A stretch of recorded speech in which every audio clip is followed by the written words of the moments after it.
After all that, let's get back to editing exposure and actually editing our photos.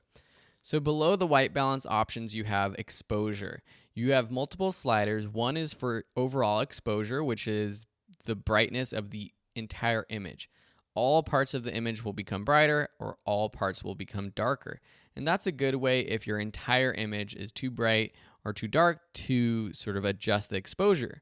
You'll notice with this image, and this happens with most images, if you bring down the exposure, while parts of the image might look good, say we want the background to look darker or Sam's jacket to look darker, the other parts that we want to be exposed properly, it gets too dark. That's why we have sliders below that allow us to adjust the exposure of all of the individual exposures of the image. So this slider highlights will adjust just the highlights, just the bright parts. So if we want to bring up the highlights, we can bring up here. Say we want to bring up the shadows to get a little bit more detail in Sam's hair or in the jacket, we can adjust the shadow slider. The whites, these are the part of the image that are even brighter than the highlights. Maybe we want to bring that down. And this is usually where if something's slightly overexposed, by bringing down the whites, you can bring back some of that exposure and detail. Blacks, if you want to add contrast, you might want to bring down the blacks just slightly. You'll also notice this contrast slider. By increasing this, you add contrast. By decreasing this, you decrease contrast.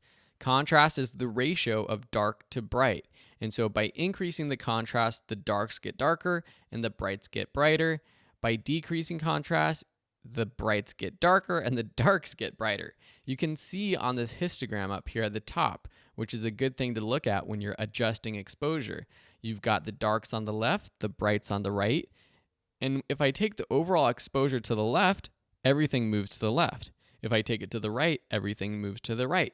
I'm going to double click that to reset that exposure level. Now with contrast, if I drag to the left, everything squeezes into the middle and becomes sort of all that mid-range exposure.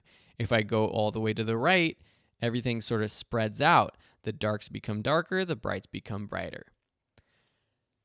What we were doing down below with the highlights, shadows, blacks, and whites was also sort of adding contrast to this image. By bringing down the brights, by bringing up the highlights, you are creating contrast itself. The contrast slider is just one other way to do so.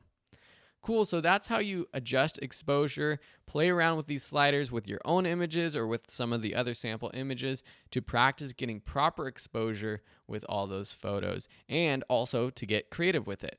In the next lesson, we'll be looking at these color options.